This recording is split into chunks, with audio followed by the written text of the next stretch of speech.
আসসালামু আলাইকুম। সব বিজনেস নতুন একটা ভিডিওতে আপনাদের সবাইকে স্বাগতম। আজকে ভিডিওতে দেখাবো কিভাবে আপনারা সব বিজবিডি থেকে স ছবি দিয়ে প্রোডাক্ট সার্চ করে কিভাবে বের করতে পারবেন, সে বিষয়টা নিয়ে আলোচনা করব। আমি সরাসরি চলে আসলাম মোবাইল স্ক্রিনে। মোবাইল স্ক্রিন থেকে দেখেন এখানে আপনি আমাদের ড্যাশবোর্ডে অনেক কিছুই দেখতে পারবেন। ঠিক আছে? আমাদের এখানে কিন্তু অনেক কিছুই দেখতে পারবেন।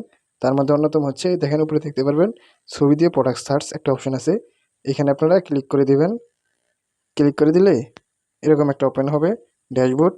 এখান থেকে হচ্ছে আপনি এই যে এখানে ট্যাপ করে আপনি ছবিটা আপলোড করতে পারবেন। এখানে এই মাঝখানে ট্যাপ করে মাঝখানে ট্যাপ করে দিচ্ছি। ট্যাপ করে দেওয়ার পর এখানে আমি ছবিটা আপলোড করে দিচ্ছি। যে ছবিটা খুঁজে বের করব, আপলোড করে দেওয়ার পর এই যে সার্চ করুন, মানে আপলোড পিকচার অ্যান্ড সার্চ, এখানে ক্লিক করবেন। ক্লিক করে দেওয়ার পর কিন্তু হচ্ছে আপনার ছবিতে প্রোডাক্ট সার্চ, এই যে দেখেন এটা কিন্তু চলে আসছে, মানে এই প্রোডাক্টের যে এইটা সেটা কিন্তু এখানে চলে আসছে। ঠিক আছে? এভাবে কিন্তু আপনারা ছবি দিয়ে প্রোডাক্ট সার্চ করতে পারেন।